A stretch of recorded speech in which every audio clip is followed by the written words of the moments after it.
ഹരിപ്പാട് മുട്ടം വിജ്ഞാന വികാസിനി വായനശാലയും നങ്ങ്യാർകുളങ്ങര BBHSഉം സംയുക്തമായി വായനാ ദിനാചരണം സംഘടിപ്പിച്ചു. ദിനാചരണത്തിന്റെ ഭാഗമായി വിദ്യാഭ്യാസ സമ്മേളനവും നടന്നു. BBHS ഓഡിറ്റോറിയത്തിൽ നടന്ന വിദ്യാഭ്യാസ സമ്മേളനം ടെലിവിഷൻ താരം അനന്തനാരായണൻ ഉദ്ഘാടനം ചെയ്തു.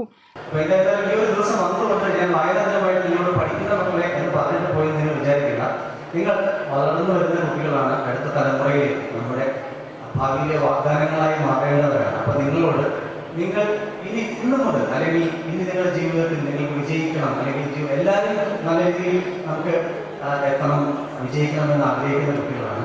ഞാൻ 3 പോയിന്റ്സ് നിങ്ങളോട് പറഞ്ഞുതരാം. അത് നിങ്ങൾ ഇന്ന് മുതൽ ഒന്ന് പ്രവൃത്തിയിൽ കൊണ്ടുവരാൻ ശ്രമിക്കുക. വിജ്ഞാന വികാസിനി വായനശാല പ്രസിഡന്റ് ജോൺ തോമസ് അധ്യക്ഷനായി. സംസ്ഥാന ലൈബ്രറി കൗൺസിൽ മുൻ അംഗം ജിതേന്ദ്രൻ മങ്കൊമ്പ് വായനാദിന സന്ദേശം നൽകി കുട്ടികൾക്കുള്ള ക്ലാസ് നയിച്ചു. BBHS head mistress sister Lisbeth, Cheppad panchayat വിദ്യാഭ്യാസ standing committee chairman K. Viswaprasad തുടങ്ങിയവർ സംസാരിച്ചു. SSLC പരീക്ഷയിൽ എല്ലാ വിഷയങ്ങൾക്കും A+ നേടിയ 96 വിദ്യാർത്ഥികളെ ചടങ്ങിൽ അനുമോദിച്ചു. ACV news, Harippad.